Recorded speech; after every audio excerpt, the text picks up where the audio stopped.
Hello, just a quick update to date about the game World at War, this micro game that I have played in previous playthrough, and I also showcased the game. So what you need to know about this is that whenever I make a game, it is a work in progress. So if I do a playthrough, some things would be probably different by the time I put the rulebook also with the game.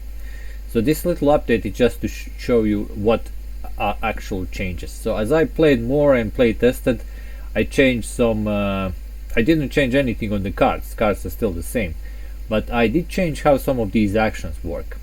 And I'm just gonna quickly go through these changes so you know, and be vigilant when you, of course, play my games, because what you're always waiting is basically the rulebook. Here is the rulebook draft, and let me show you the changes so you will know what I'm talking about.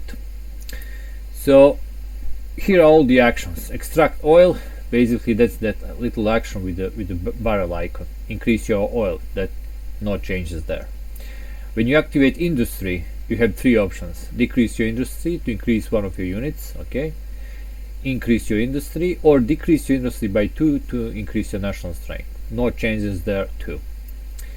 No changes how the national strength little fist icon works. It also has just +1 to a national strength.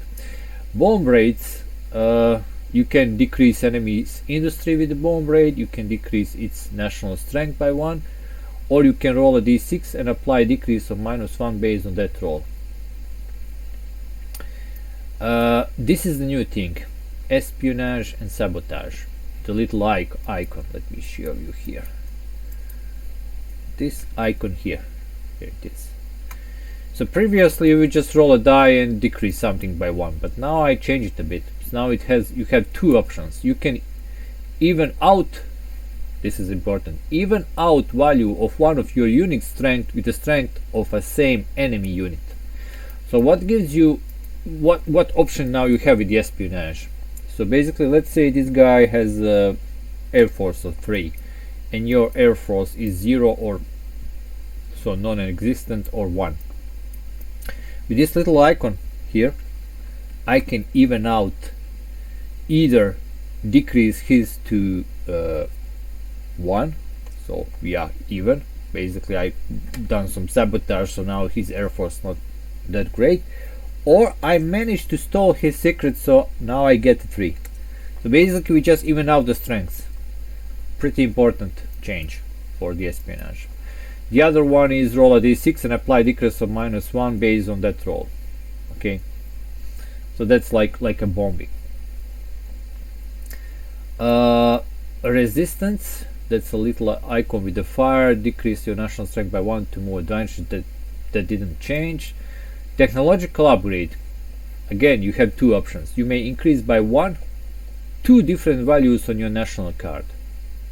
Okay, that's a big change. So this little upgrade here icon, this one, so I can increase any value, as you can see, by +1 to different values on your national card. So I can increase my army, air force, navy, industry, oil reserves, and national strength, but I have to choose 2 different. So I can like increase navy and oil reserves, or maybe industry and my national strength, whatever I want. That's how the upgrade now works. What else? You can roll a d6 and apply increase of +2 to one of your values. Important thing. So you roll a dice, and then whatever you roll, you increase twice. So if you really hoping you're gonna get some numbers, like maybe your industry is now 0, you're hoping you're gonna get 4, maybe increase by 2 immediately. So upgrade, either you increase 2 different by +1 or 1 by +2. Alright, more changes to the win and lose condition, and they are listed here. Alright, this is how you can lose. If by the end of the upkeep phase you have 0 army, 0 air force, and 0 navy, so all your units are zeroed out, you lose a game. Alright, that wasn't in previous playthroughs. Or if your industry and your oil are 0 by the end of the upkeep phase. So if I don't have any industrial oil, another a way to lose the game. Or if my national strength is also 0, if I don't have any national strength. So you can lose now in 3 ways. You don't have any units, you don't have industrial oil, or you don't have a national strength. Another thing which is also important is I change how during battles what happens if, like, let's say my navy is 0, your navy is 3 or whatever, and we fight against my navy. Now I roll normally only a die, I don't put any strength, but once we finish the battle, once I take casualties, what happens to the other? No casualties? Well, that's not like that anymore. Now if you have to take casualties on your unit and it's a 0, your national strength take casualties. You can see it here. Let me see.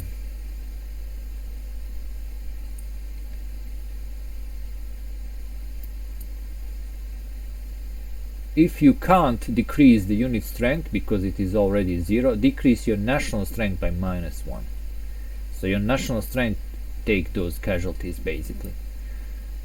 So this has more impact right now, and it will be very important because now you can actually destroy your opponent before the end of 1945, and it can be done if you focus yourself, and if he made some mistakes, you can actually, you know, force him to lose the game by destroying either his also you will have to be more vigilant when doing these things. So these are the changes. I think I covered all of them. Let me check. Upkeep is still the same. Here are some ambiguous explanations about some special effects on the cards. Like for instance, every time you do a bomb raid, you may decrease the opponent's national strength by additional -1. This means you will always decrease it by -1, even if you choose to attack his industry or just roll a die. You basically have this bonus now forever. And that if you want to use this effect where your oil reserves can't go lower than 4, then they must start either on 4 or higher, because if you're already low, like below the 4, then this effect does not apply.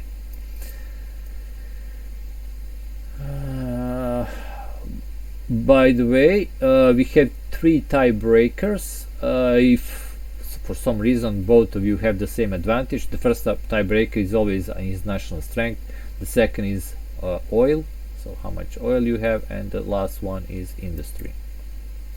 Alright, I think these are all the changes I covered. In any case, if I forgot something, you have a rule book here, you have a tabletop simulator mode, so when you play the game, just, you know, learn the rules from this rulebook draft.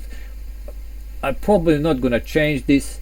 It could happen, but these are like definite rules for now. In any case, if you have any feedback, you can put it either on the tabletop simulator, I mean there in the workshop. When you subscribe to mod, you can always leave some kind of a comment, or you can go to BGG page. All my games are basically in this VIP thread where usually people download PMP files and everything that I post. So that will be for this game. I'm off to make something new. I might return to this if there were any changes. And thank you for watching and following my work. See you next time.